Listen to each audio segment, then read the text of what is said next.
Jurors come to court with a predisposition to think that a person is not entitled to a recovery.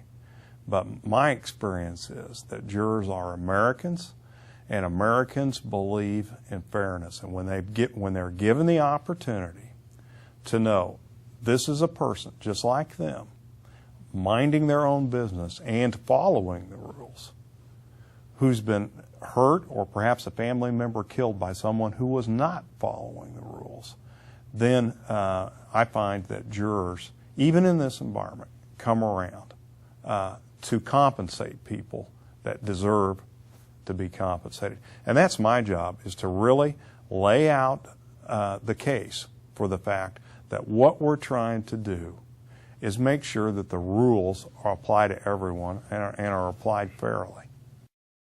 My name is David Rebein, and I was born and raised on a ranch 18 miles north of Dodge City. I am married to an operating room nurse, and I'm a trial lawyer in Dodge City. I came back to my hometown.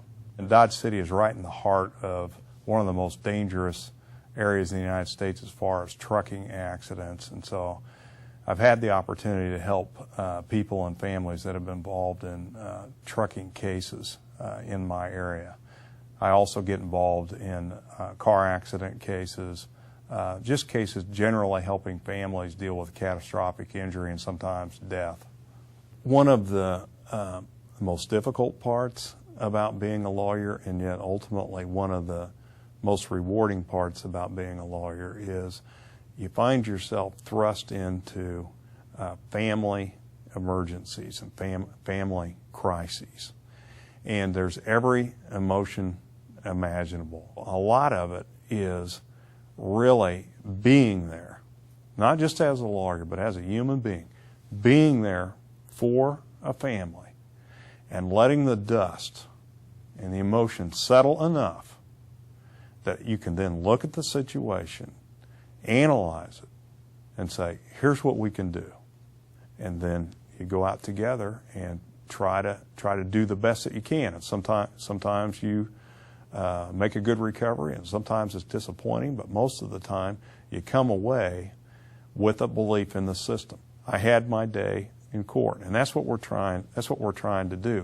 Unfortunately, a lot of effort's been made in the last 20 years to tell people they shouldn't have their day in court, or they can't have their day in court, or it's too expensive, or it's rigged, or somehow you shouldn't want to have your day in court. Somehow it's not American to bring a case in court, when in fact that's what the country is about. The idea that rather than beheading people like they do in some places in the world, or abducting someone, or taking vengeance on another person, what you do is bring people in, ordinary people, and lay the case out. And you walk into court with your head high, and you walk out of court with your head high, and you accept the judgment of your peers. But what we've got to preserve is the idea that that's your right as an American, and make sure that our jury system is truly representative, that it's fair, that it's accessible to everyone, the people and the companies that are involved, and that it's done in a way that it's reasonable, that you could have a case, hear a case, decide a case, and live with the results, in a reasonable period of time. If you have the courage to tell people the truth about their case, and if you have the wherewithal and the stamina to seek the truth in their case, and then if you have the confidence to trust the jury to be able to separate the wheat from the chaff and get down to the hardcore facts, then even in a place like Dodge City, even in a place like Kansas, where people are conservative, they'll do the right thing. They've shown it over and over again.